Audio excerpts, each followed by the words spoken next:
Now, do you think more people in tech should take career breaks? Why or why not? I'm a big advocate of the career break, and I think particularly because of the salaries in big tech, it's very possible for you to do so. I think anyone who says, "Oh no, I can't," if you work in tech, you do. You can. You just are telling yourself a reason or some story of why you can't or why you don't have enough money to do so. But most of the people I do know who have taken career breaks and are now kind of exploring this alternative career path, building their own thing, taking time off, most of them have had the privilege of working in some prestigious job that they had the courage to walk away from because they wanted to stay true to their beliefs and their importance of taking a break. So I would tell anyone you should take a break. There's no downside to exploring for yourself what could be a different way to live life.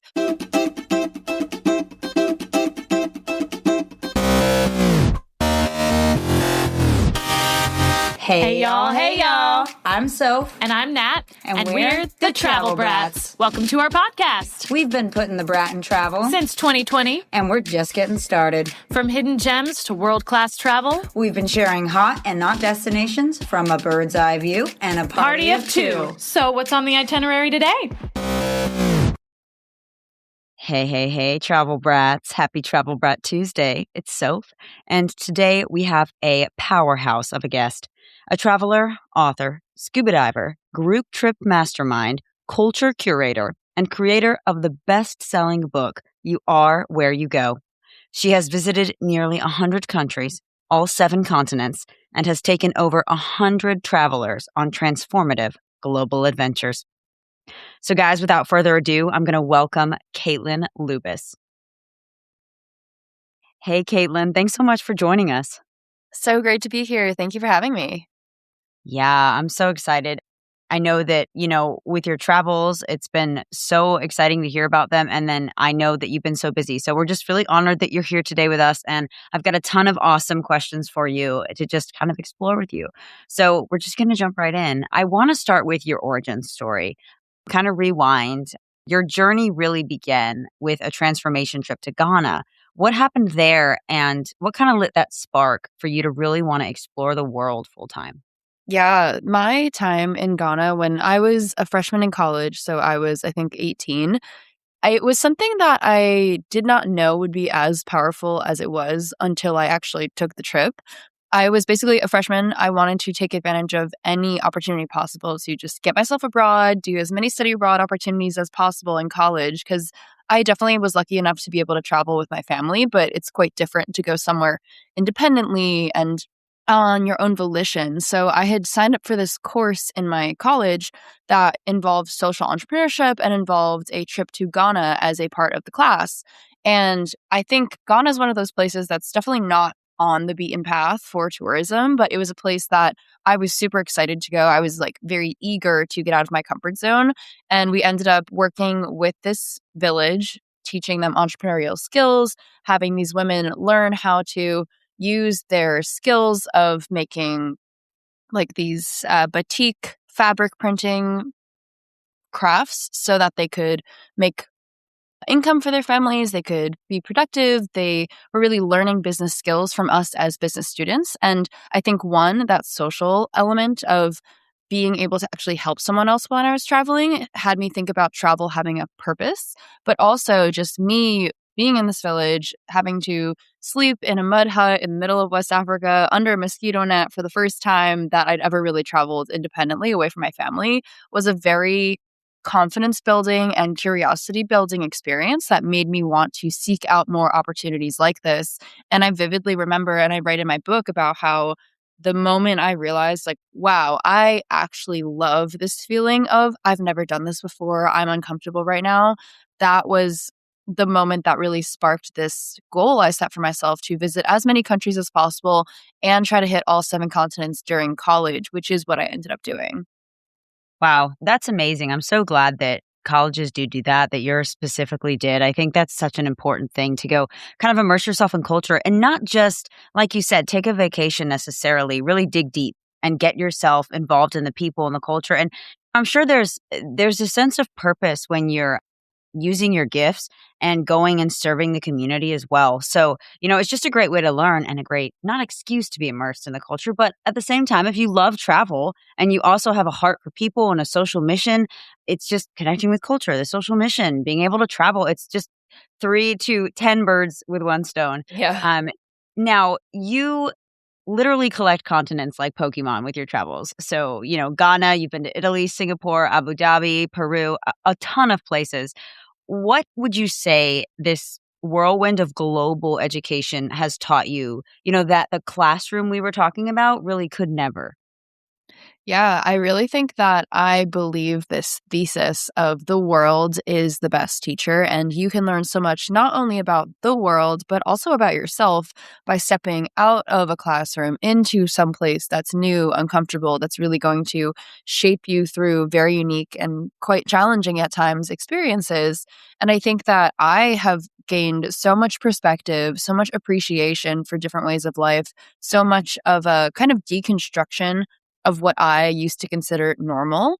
And also just understanding that normal is completely subjective and the way that other people live their lives in other corners of the world is not necessarily wrong. It's just different. There's kind of no judgment call. It's more just like we are accepting that we're different and we're learning from each other. I think for me, I always joke now that I didn't go to grad school, but I have graduated from the school of life. And I really think that all of the trips and experiences and kind of random situations that I've had to deal with, whether they were things I planned to make myself step out of my comfort zone or just things that went awry and I had to figure it out on the fly, and just all of this combined has taught me to be so confident, so resilient, so adaptable, very observant. There's just these skills that can't be taught in a textbook or in a classroom environment, but they need to be lived and experienced. Oh, you're certainly right. I mean, when you really think about it, you're doing world schooling in the sense that, the things you do learn about in history books, you only learn about a handful of the things that you've seen in a history book. You've gone there and immersed yourself in it and experienced the actual sites and the actual people and in the actual food. Like, what a better way to learn and to also remember these things and then them have an impact. And I'm sure from being immersed in all these different cultures, I'm sure you've come back to your home and taken bits and pieces from those. This is the way I want to do this now. And I can't believe they do that. That's such a good idea. And, things that you would never learn at home. Now, you interned 12 times in college to fund your travels. Were you sleeping at all, girl?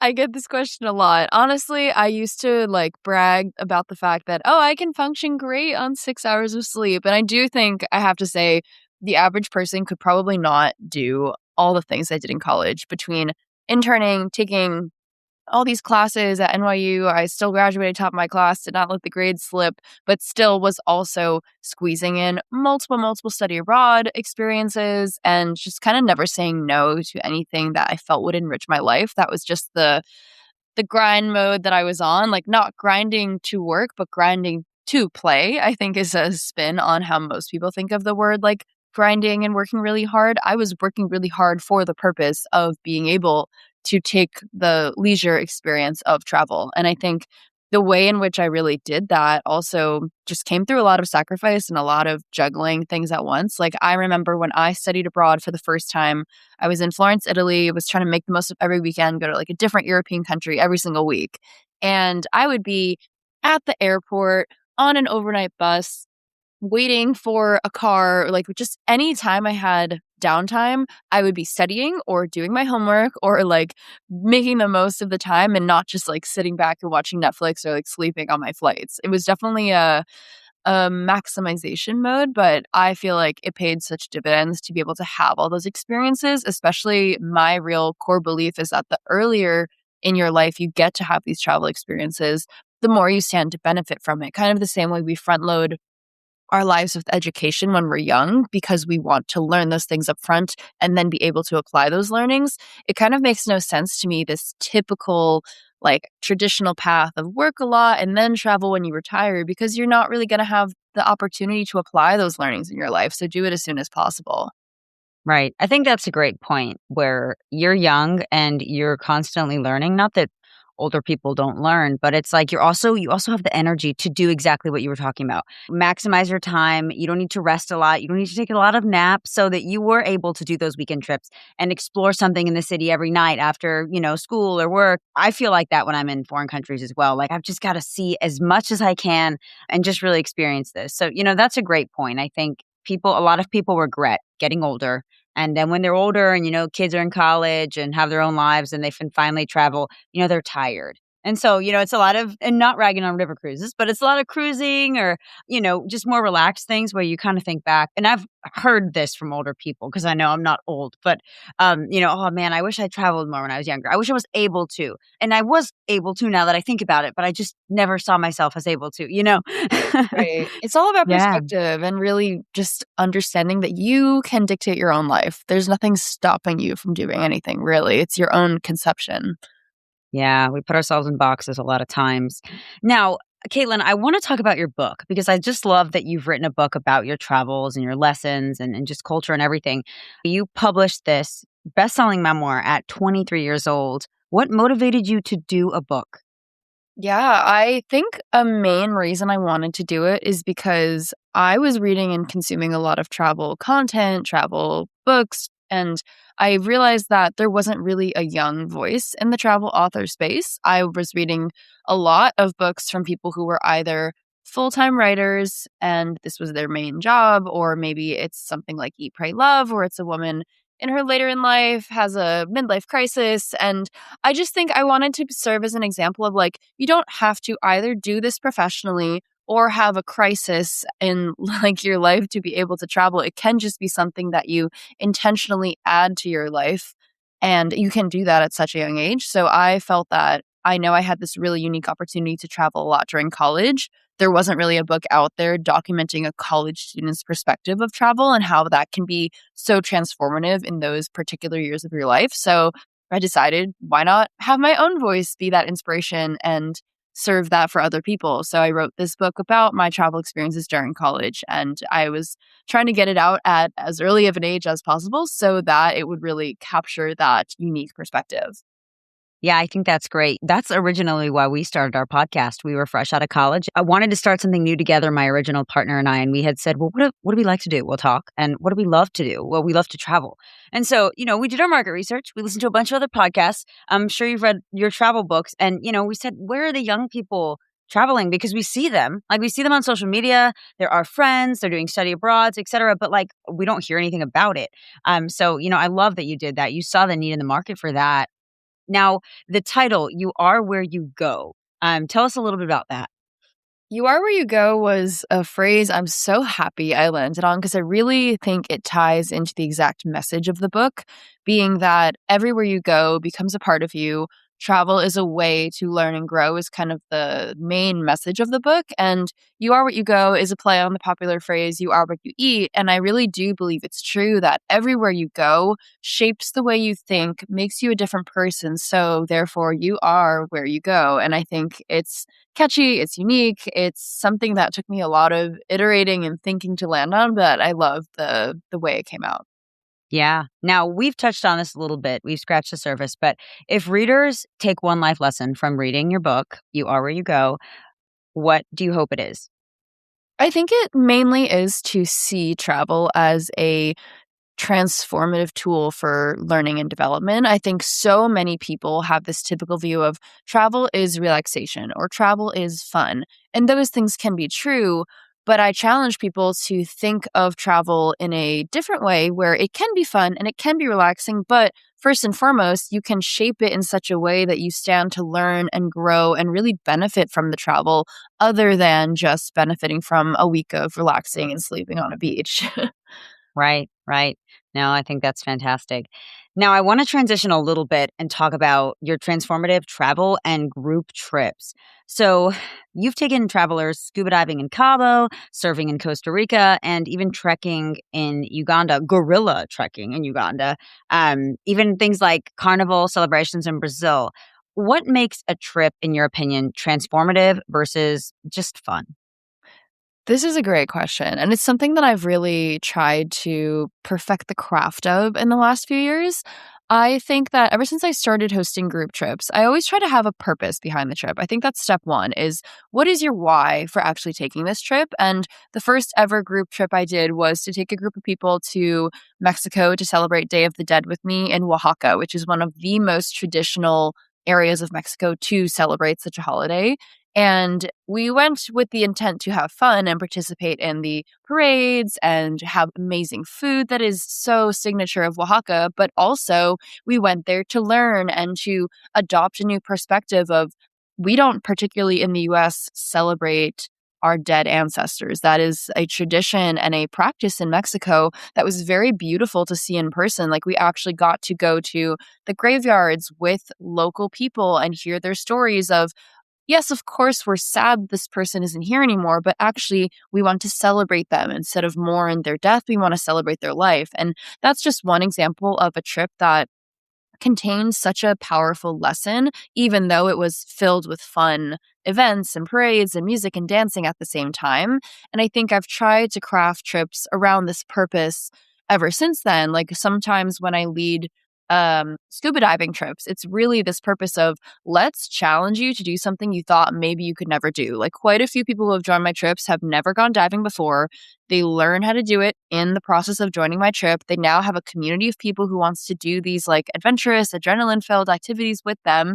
And you're expanding your mind of what am I capable of?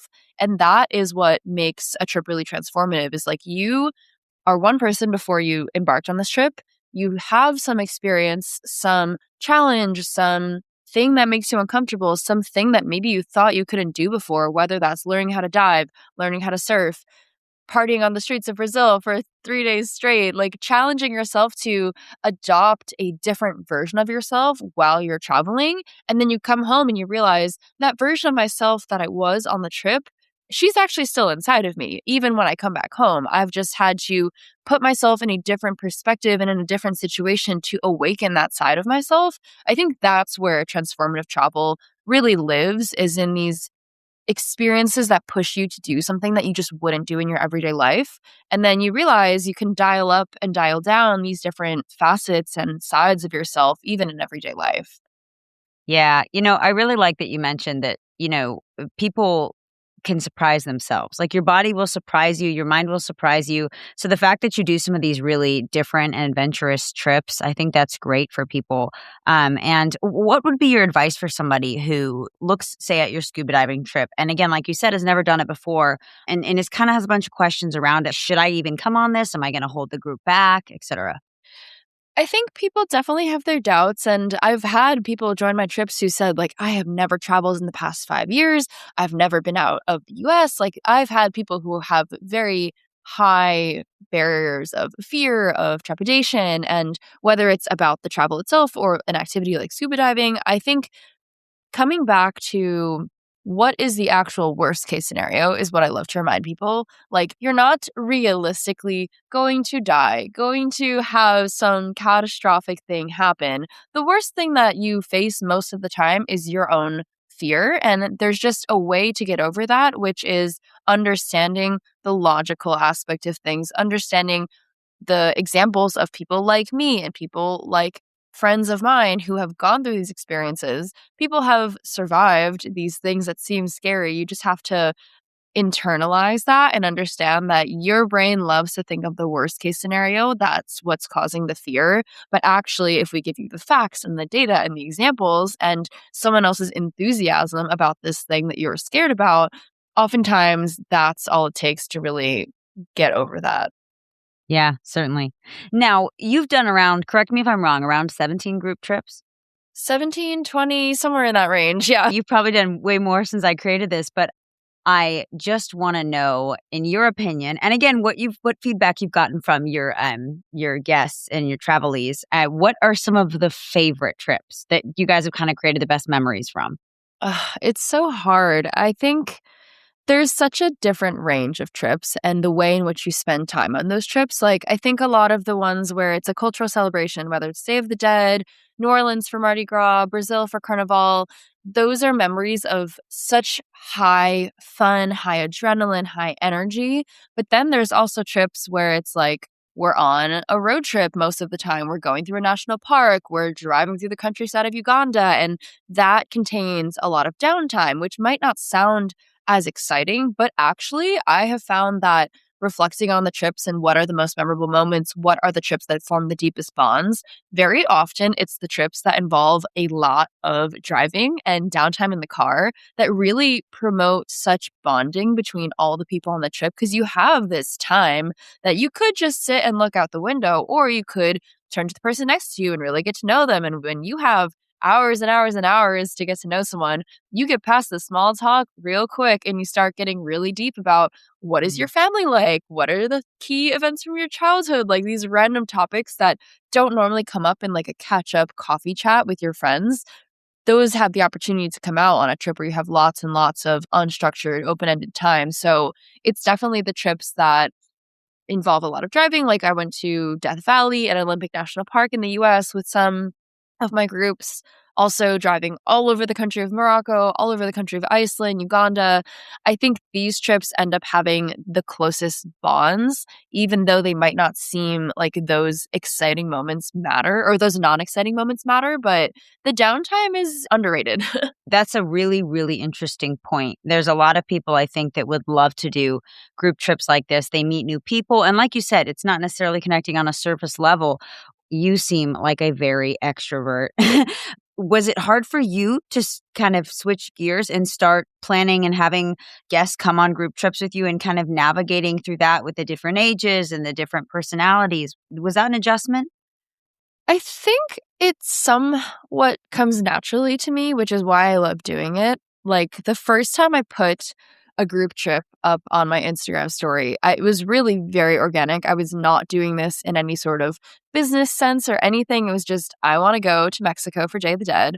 Who is going to come with me? I didn't know which of my close friends might want to come.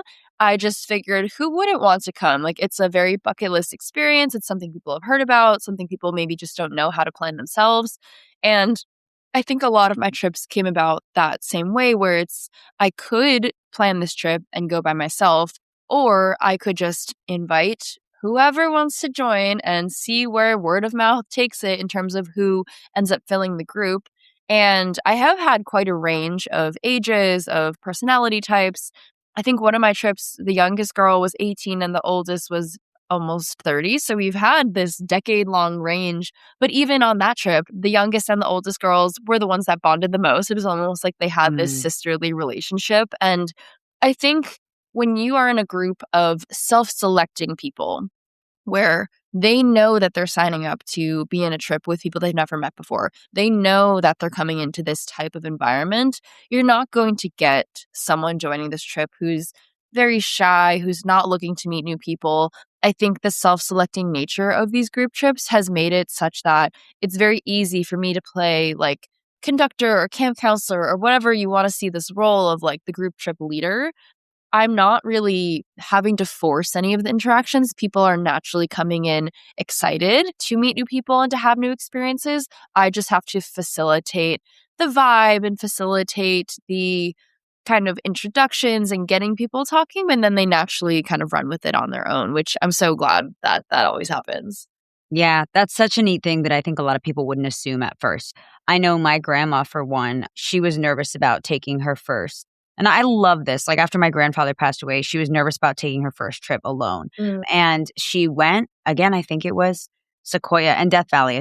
She had just come back saying like, I loved this. And the people were great. I was like, though the people probably aren't going to like me and I'm probably not going to make any friends. And, this is probably going to be a weird trip. And she came back loving it. And so, just what you're doing, I think is great. Natalie and I, we do travel for a living too. But at the same time, sometimes solo travel can be a little lonely. And so it's always nice to be able to travel with someone, even if they're new. I think like, just like you, especially with the extroverted personality, you crave togetherness and friendship and meeting new people. And so I like a 1 or 2 solo days to kind of be selfish and do whatever I want, but then at the end of the day, I love traveling with people, whether it's family, friends, new people. So I think the group trips, for those listening, the group trips are just fantastic. Like if you have not tried one before, do it. Go with Caitlyn. Yeah, it's a fun format. And truly, I think I agree with you so much that I love solo travel and I embrace it. but I know I will have more fun when I'm with someone else, even just one or two or three other people to kind of process through conversation what I'm experiencing and really crystallize those memories outside of just my own perception. I think that is so invaluable. Even if you happen to never talk to that person again, it's just if you have someone there with you, it becomes a shared experience of some sort rather than just you experiencing life in a vacuum. And I think there's something very powerful in that. Yeah. Now, I want to backtrack a little bit because I love that you're in your full travel era. You're probably going to stay there for a long time, maybe till you die. I love that. I want to backtrack a little bit and talk about you kind of leaving the corporate world in 2024, taking a self-exploration sabbatical. What was the scariest part of kind of pressing pause on a stable career? Yeah, I mean, it's something I thought about for years. I think really even from day one when I started my first job post grad, it got put into my head this idea of taking a sabbatical, taking a break. And my first job out of college was at Meta, at Instagram, and they actually have a formalized program where they tell you if you work here for 4 years, we're going to give you a month or maybe even 3 months off of work. And that to me, that's an amazing idea. Like, why shouldn't you take a long extended break in the midst of working for years and years at a time? But I think once that idea and that seed got planted, I kind of took it into my own form of why would I need to stay at this one company to get an employer sponsored career break when I could just save up for it and facilitate it myself on my own terms. So that was really the first time I even heard the idea of taking a sabbatical. And I think I just ran with it to the extreme where I knew I wanted to take the next few years to save up and have the ability to just leave the job behind. Could always maybe go back to it, but definitely wasn't obligated to, and just give myself time and space to think and process and really figure out, am I on a path that I want to be on, or am I on a path that I happened to fall into after graduation and I kind of just keep climbing the ladder, but I don't really know why or where it's going, or do I even want to go to the destination this is leading me? And I think that thought, like, do I actually want my manager's job? Do I want the job of the people above me? Do I want to keep climbing higher in this? Is something I thought about a lot, and I couldn't definitively say the answer was yes. So taking that leap to try something new, give myself a year to try new things, give myself a year to explore, to meet other people who are in this exploratory phase was very powerful for me. And I still don't know whether I'll ever really go back to corporate, but it's given me a lot of inspiration and a lot of confidence that I can leave this job, do the thing that probably scares people most in the world of like not having a stable income and just figuring things out and embracing uncertainty. It's something I'm very glad I took the leap to do because it's made me so much more aware of myself, so much more confident. I could go on and on. No, certainly. I mean, I think that is an excellent point because I went through something similar where one day I kind of woke up and I was like, oh, have any of the jobs I've worked in and has any of my career been me saying, I'm going to do this? Or has it just me been saying yes to opportunities that kind of just presented themselves? And, you have that insecurity as a young professional where you're kind of like, well, I mean, I should take this, right? It's dumb not to, and I may not find something else or something better. And so, you grow as a working professional and get the confidence, like you said, in your gifts and your education. And again, in your passions. I think everybody gets so burnt out if you're not doing something you're passionate about. And like you said, I imagine that even though this is more work, it's a less stable income, you don't know what's next all the time, you probably love it because it's just so much more rewarding because it's so you. It Yeah. is. And I think at Yeah. a certain point, too, you just realize that we get told that stable income and increasing your income every single year is like the end all be all for success. But I think that now I have a very different view where I would just not be willing to take a high salary if it comes with a lot of work, a lot of stress. Like, I'm okay with living a less extravagant life if the luxury that I do have is freedom of location, freedom of time, freedom to wake up at whatever hour I want and do things the way I want to do them. That is an intangible value that you can't put a dollar amount on, that I think it takes a bit of stepping back from the traditional career path to see that that can be equally as valuable to a six-figure salary or multi-six-figure salaries that we all seem to chase inherently. Yeah, and you know what? Speaking of cultures, I think a lot of that has to do with the American culture. And I remember my last job that I worked for somebody else full time. After that ended, my dad said on the phone to me, I think you need to decide what's more important. Do you want to make more money or do you want to have more freedom? And I was like, I want to have more freedom. Like, are you mad? And he's like, no, like you need to figure that out for yourself. That's important. Exactly what you said. I couldn't say it better. I couldn't agree with it more. I want to talk a little bit more about just your professional travel career in terms of just all the things that you've learned already, like the scuba diving, you've sailed across the Atlantic and solo traveled for months. And again, we scratched the surface with solo travel, but I want to talk a little bit more about it. What would be the experiences you would say were surprisingly the most life changing? And what did you learn about solo travel? Solo travel teaches you a lot because I think the average person probably never even spends a full day by themselves, let alone a full week, let alone that full week being in a different country where you don't speak the language and you're figuring things out completely on your own. I think the first time I ever took a solo trip, I was in college still. I was studying abroad. I took an overnight bus just for literally one night to spend a day by myself in a different country. And I remember being so shy and scared and awkward. And I didn't want to talk to anyone at the hostel. I didn't want to talk to anyone at the restaurant. I felt such shame when I walked in and said, I'm just having a table for one. Like, don't look at me weird, you know? You have these self conscious preconceived notions that people are judging you or people are thinking you're lonely or a loser. But actually, what solo travel teaches you is that no one really cares what you're doing. No one is paying as much attention as you think they are.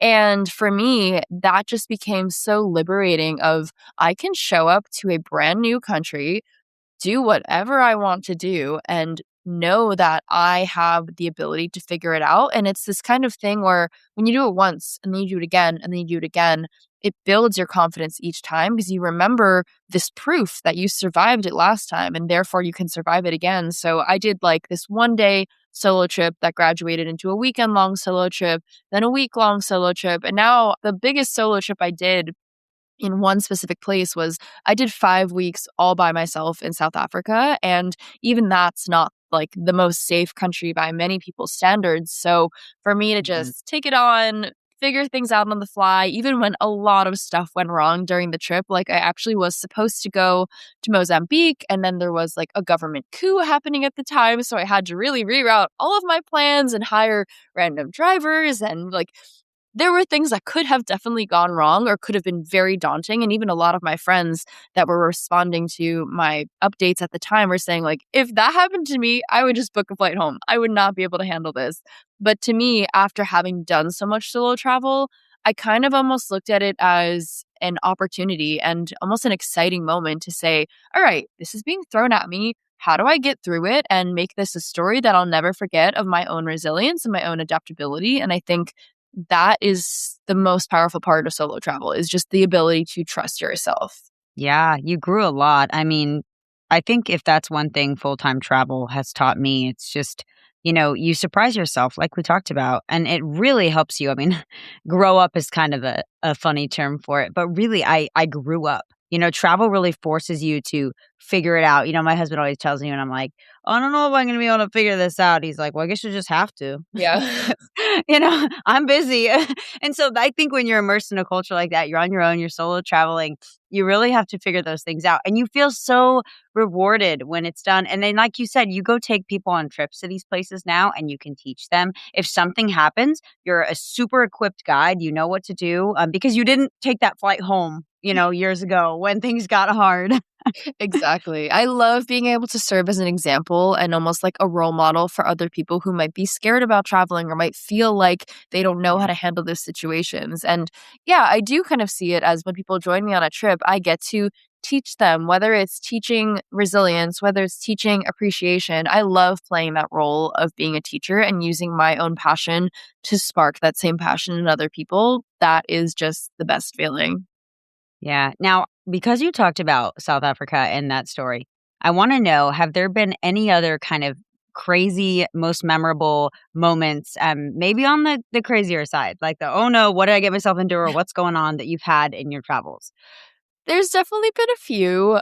Some come to mind. I got into a motorbike accident when I was in Vietnam and had to get stitches, and I was in a Mm. hospital where they did not even speak English, so you can imagine how difficult that was. And one time I ended up losing my phone, not having keys to the apartment I was staying in, having to just kind of wander around in the middle of the night. Like, things do go wrong, but I'm still standing. I'm here today. I have You survived made all it. of these messes. Even me, multiple times during traveling, have somehow water damaged my phone and had to kind of survive the next few days or weeks of the trip with either a phone that wouldn't charge or a phone that just wasn't working at all. And now I come into my trips always having a spare backup phone, having a wireless charger to combat these situations if they do arise. So Yeah. solo travel throws a lot at you, but you can always get through it. And now I know that I've kind of gone through some of the worst case scenarios and I can survive, whether it's a motorbike accident, an ATM eating my debit card, all the things, I can get through it. Even without a phone, you guys, travel brats, you can do it. You can make it through. That's so funny. The phone, as soon as you said the phone, I was like, oh, the phone, like I GPS everywhere. Like, what would I do? Ask people directions, like telling, Yeah. then you don't, if you don't speak the language, I'm like, ask people directions, use Google Translate if I don't speak the language, but my phone's dead. Oh no, that's an interesting scenario. Like you said, you learned, you can make it through. I want to talk a little bit more about just culture, identity, and purpose with you. As a curator of culture, what is your process for connecting with the culture of a new destination? There's a process that I've kind of formed in the past few years, and I think culture has so many dimensions. And I do think that many people reduce culture to just food sometimes. Like they'll say, oh, I'm going to a Brazilian restaurant or I'm going to an Ethiopian restaurant. I love that culture. But food is just one dimension. I think there's so many other ways to immerse in the music, the arts, whether it's arts and crafts or dance from a certain culture. There's ways to go to the local markets and see like what is the type of item that's being produced here by local hands that I can't get elsewhere. Like one of my favorite things to do in a new country is walk around the marketplace. Like for example, Morocco is a fantastic example of how you can really see the culture play out through the goods that are being sold. You can learn so much about the history just from thinking, what did the colonial influence have upon these items that are sold? How does it integrate the indigenous population and their beliefs into the items that are being sold? And you can have all these observations come through just walking through a market, but also can come from talking to the local people. And you'd be surprised, you might assume that you can't really have a conversation given language barriers and all this, but even in broken English, you can really just get to the heart of why someone is selling something. And that's just one example of, I think culture has many dimensions, whether it's food, music, artisan crafts, really just diving in and exploring as much as you can beyond just taking photos. I think that is the number one false approach to exploring culture is just showing up to a city, seeing all the sights you're supposed to see, eating the one dish that you're supposed to try and saying like, yeah, I really immersed in the culture. Like, maybe not. Yeah, I think that's really true. I feel like some of the FOMO culture kind of contributes to that, where you've got to go take a picture of the wings in Yeah. Nashville and you've got to, go to the Empire State in New York. And it's funny, I've gone to some of these places and been like, I'm just not impressed. And I think Yeah. that's funny. Those are things we talk about, where we're like, okay, because we want people to have a 10 out of 10 experience. And so Right. it's like, okay, well, actually, like the Empire State Building really wasn't that impressive. If you want to go to a really good view of the city, or like you said, you can immerse yourself in the culture of New York, as in you can sit down and you can have a coffee and you can like get a suntan and you can, like actually have a better view, go to top of the rock at Rockefeller Center, because I think that we are just so and so did that. So I've got to go do that. I've got to go to New York and I've got to see this, this, this, and this because those are the things you see there. And so it's like, but what do you like? I hate to be the, what's her face from The Notebook, but like, what do you want? Like, what do Yeah. you want to do? Who are you? Like, it doesn't matter if you go to New York and don't see half of the things that are like the main things, that you've Right. seen on the shows and the movies. Like, what do you want to do? Like, it doesn't, you don't have to like what other people like. So, I think that's a great point. I want to talk a little bit more about your tech background because that is not a little thing. You've built tech products at big tech startups, and we talked a little bit about Meta, and you've built travel experiences around the world. Again, using your tech skills, your website's fabulous. I've creeped all over your stuff. What skill would you say surprise you the most between these two worlds, if you will? I think the main skill set I learned from working in tech, and I was a product manager, so I was not an engineer. I don't have like technical skills, but I managed technical people. I think mainly just understanding how to translate an idea into something that actually exists is the main practice of what my job in tech was. Like, let's say we want to create something new, this new sticker, this new feature on Instagram stories. That is taking an idea, communicating with a team, figuring out the various forms it could take, and then bringing it to life. And I think planning a trip is a very similar thing of you might have this idea of, I want to go to Brazil and feel what it's like to experience Carnival.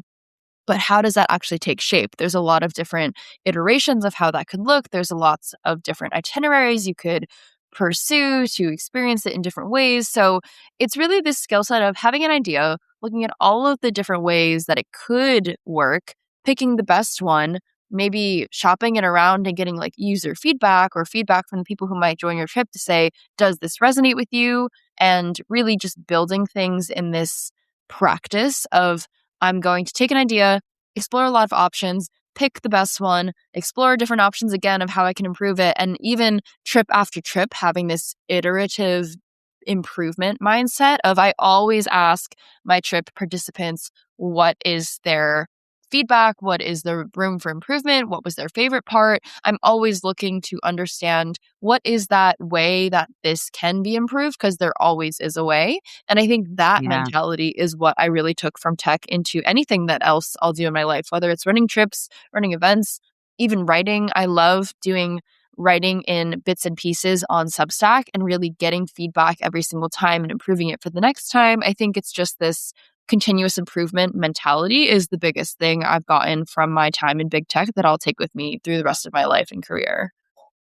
Yeah, that's great. I love also how you used big tech and then you used even travel to just refine your travel and refine your trips, and get the feedback from the people that you're taking the trips on. Now, do you think more people in tech should take career breaks? Why or why not? I'm a big advocate of the career break. And I think particularly because of the salaries in big tech, it's very possible for you to do so. I think anyone who says, oh no, I can't, if you work in tech, you do. You can. You just are telling yourself a reason or some story of why you can't or why you don't have enough money to do so. But most of the people I do know who have taken career breaks and are now kind of exploring this alternative career path, building their own thing, taking time off, most of them have had the privilege of working in some prestigious job that they had the courage to walk away from because they wanted to stay true to their beliefs and their importance of taking a break.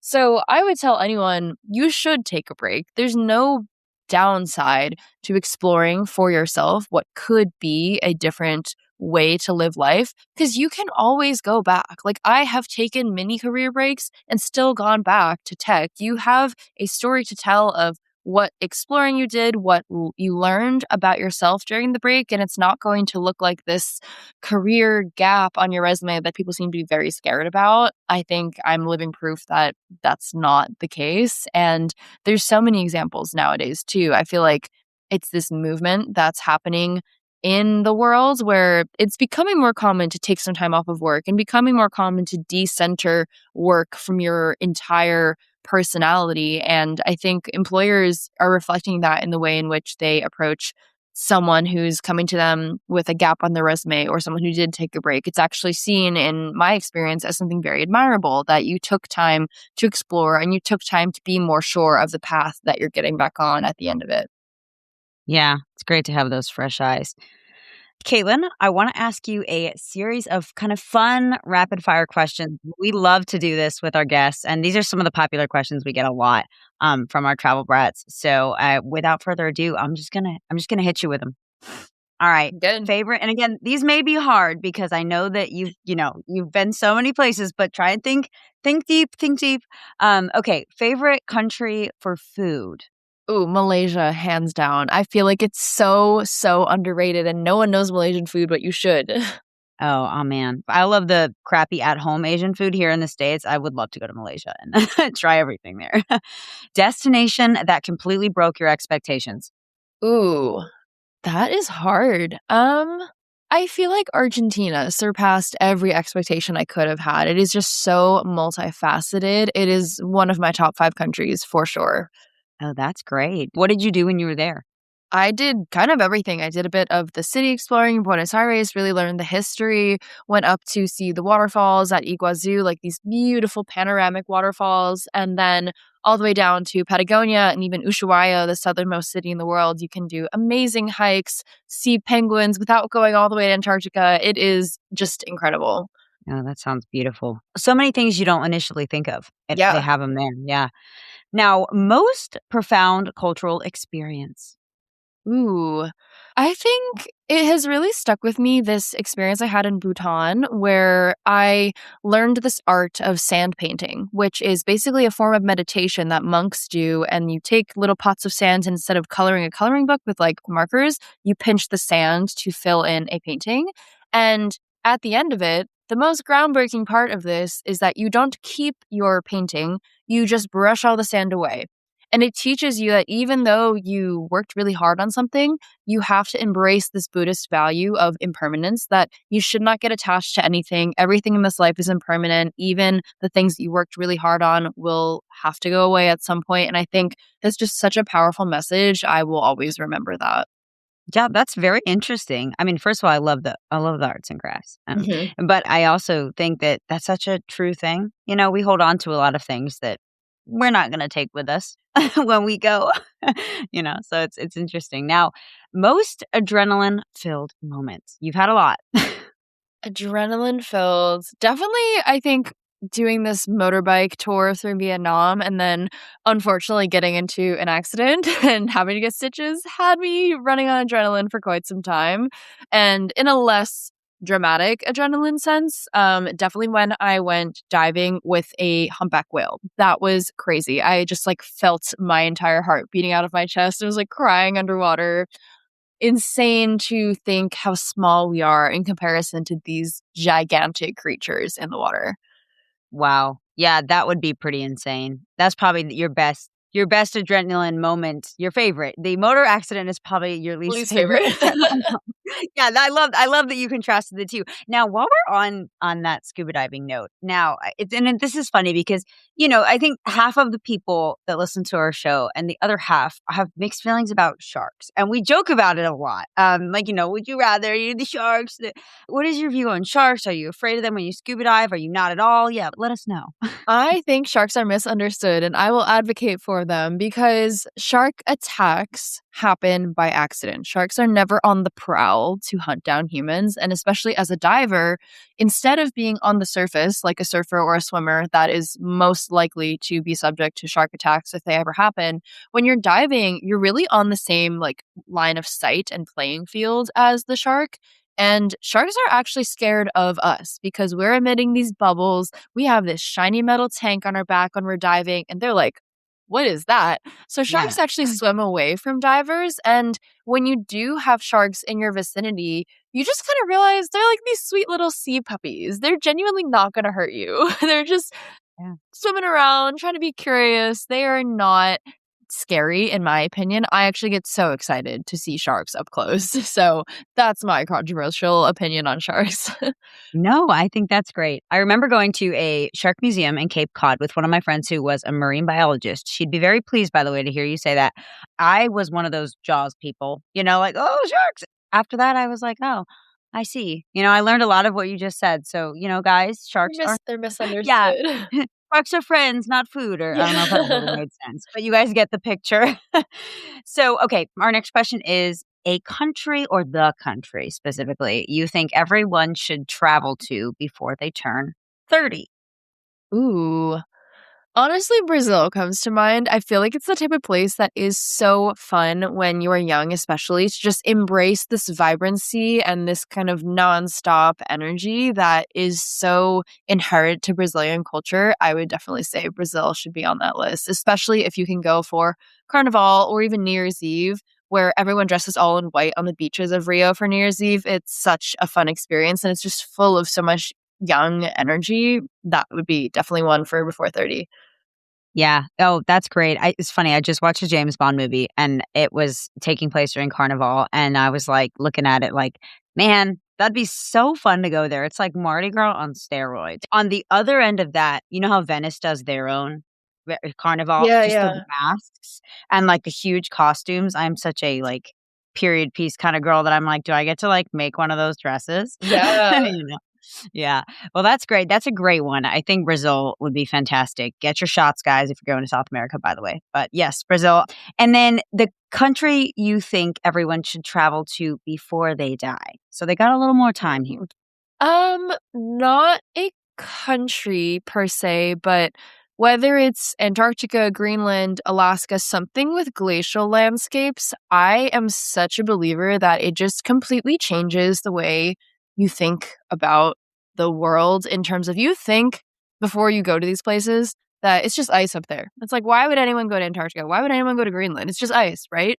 But to me, these are the most otherworldly, most beautiful things I've ever seen. And it is just ice, but it's like this kaleidoscope of every shade of blue you could ever imagine. And also seeing mountains next to the ocean is really the crux of what makes places like Antarctica, Greenland, Alaska very special. So I think they're a little more expensive places to get to, so definitely have the time to save up for it before you die, but don't sleep on these Arctic glacial landscapes. It is so magical that I think everyone should really experience the awe of staring at a giant iceberg or giant glacier before they die. 100% agree. Like you said, it's not just ice, but it is ice. My first and only glacier in Alaska, and it was just, is one of those things that I will never forget. But it was a bucket list thing. Yeah. All right. Last question. If you could teleport anywhere this second, where are we going? I guess I'm going with you. 'Cause I said you and then I said we, and I'm just trying to sneak in your suitcase. So where are we I going? would teleport us to South Africa. It's been on my mind a lot lately. It is just such a beautiful country with so much rich culture. And right now, in the Northern Hemisphere winter, it is summer over there. So I would love to be there right now, looking at the cliffs of Cape Town and the ocean. And yeah, that would be where I would love to be right now instead of exact at this moment in my apartment in Brooklyn, New York, where it is quite cold and tons of snow outside. Hey, Brooklyn's cool, but yes, I'm not a fan of the freezing. Yeah. Yeah. Oh, well, great. I love that. Now, I want to just kind of wrap up with kind of asking you what's next. I've got a couple questions in mind. You just hit your 100th country. Congratulations. Thank you. And so, what is next? I think for me, I've actually had quite a change of heart about travel since I reached this milestone of really getting this breadth of different countries such that I reached my 100th country last year at the age of 26. I think now I recognize how lucky I am to have had visited so many places at such a young age. And I have this power of being able to share it with other people now. And I think that's the kind of shift I want to have in my life where instead of focusing on how many new places can I see, it's more about how much knowledge and passion for travel can I share with other people. So I'm actually toning it down on the travels this year and trying to stay put in New York quite a bit more and work on creating this event series where I'm helping other people explore different cultures locally, whether that's through me storytelling and sharing my own experiences or by taking advantage of how diverse New York City is and really taking people around the city to go to the far depths of Brooklyn, the depths of Queens, where there are these amazing cultural, ethnic enclaves of foods and countries that maybe people have never even heard of or never thought to try. But I want to build community around people who are curious about different cultures right here in New York City. So that's kind of what the next chapter looks like for me, kind of focusing more on sharing my travel experiences rather than just consuming more travel experiences for myself. Wow, that's really interesting. I love that you're going deeper instead of wider. And, you love that city, you know that city. Again, like you could ever run out of things to do in New York, also just in the entire vicinity. And specifically New York in the history side of that and the culture side of that you're talking about. I remember my husband and I went to New York for about 10 days. And my favorite thing, I think, or one of them at least, because again, I love the Met and we did Broadway and we did those things. So I love those arts. And I know we've talked about the arts, but I think history-wise and culture-wise, the coolest thing we did, I totally loved it. I loved our tour guide. I loved our small group that we went with. We did a tour of like old Chinatown and old Little Italy and kind of really got into the darker side of New York in that tour. Our tour guide was great because she was born and raised there. We really got a good dose of real history. And I was like, wow, this is the stuff that is so interesting to me. What did New York look like 50 to 100 years ago and all the changes it had? How all the cultures came in through Ellis Island. And again, there's good things and there's hard things to hear, but all of it is just history. And it's so fascinating. So anyway, I love that you're doing that. I know that's your next project. How can people get in touch with you and go on these next upcoming tours with you? Yeah, so this community I'm building is called Culturally Curious Club. People who are interested and curious about different cultures can join this club. And I have it on Instagram. You can look up Culturally Curious, or you can follow my personal Instagram. I'll be sharing things across both platforms. But yeah, definitely in the very early stages. I'm expanding how I want to really manifest this, but some of the events to look forward to include actually a cultural celebration in the heart of New York City to experience Brazilian Carnival right here without having to get on a plane to Rio. And also, once it's a little bit warmer, I lead these walks across Brooklyn, across Queens, like across even Staten Island, looking for the best ethnic enclaves of New York and where can you get the most authentic Sri Lankan food, the most authentic food from Bangladesh. Like, I'm taking you to these places on a walk where not only do you get the food, but you get to connect with other like-minded, culturally curious people. So that's the vision. That's what we're working on. And I would love to have anyone listening join me for these walks if you're in New York City. That's fantastic. Or if you're visiting, you guys, Yeah. go on over there. That's totally worth it to go over there for that and see all the other things to see too. Okay, before I let you go, now that we're on the topic of New York City, do you have just kind of some favorite things that come to mind? Because again, New York is your home. And again, things is very broad, but art, like arts, history, and again, you're creating your own historical experiences. But if I go to New York, where's the neighborhoods I should visit? And what are the shows I should go to? Where should I see art? Let us know a few of those things.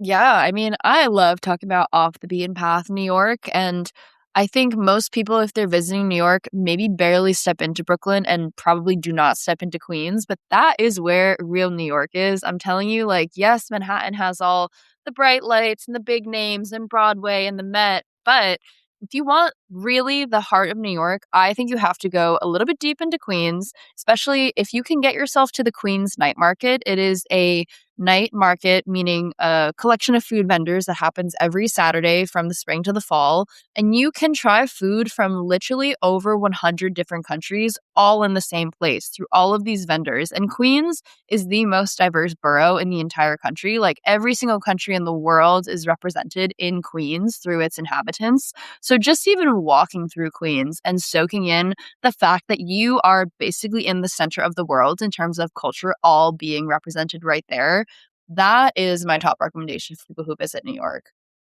Wow. Yeah, that's great. I think that's the beautiful thing about our country and New York. I mean, where else in the world can you go where you get as much cultural influence in one night, one town, one place? Yeah. Wow. Great recommendation. Thank you. Now I want to go back to New York and go hit You that. got it. Well, Caitlyn, thank you again so much. This has been so fun. You're just a real life example of jumping into excitement and uncertainty and travel and just enjoying and experiencing the world in a meaningful way and embracing all that adventure has to offer. So Travel Brats, I hope you guys are inspired by Caitlyn, and I hope that you guys continue to keep in touch. Find her, go see her in New York, read her book, check it out, guys, especially for you college kids that are just kind of starting to explore the world. And Caitlyn, just thank you again. This has been so much fun. Yeah, this was such a great conversation. I kind of love the opportunity to walk down memory lane and talk about my travels and share them and hopefully inspire the people listening to go take similar adventures. So thanks so much for having me. Thanks, Travel Brats. Catch you on the next Travel Brat Tuesday. Hey everybody, it's your Travel Brat Nat. I hope you enjoyed this episode. Do you have expertise on a cool travel destination? If so, we would love to have you on our show. For a chance to be a guest on the show, visit thetravelbrats.com, then go to About Us, then Collab.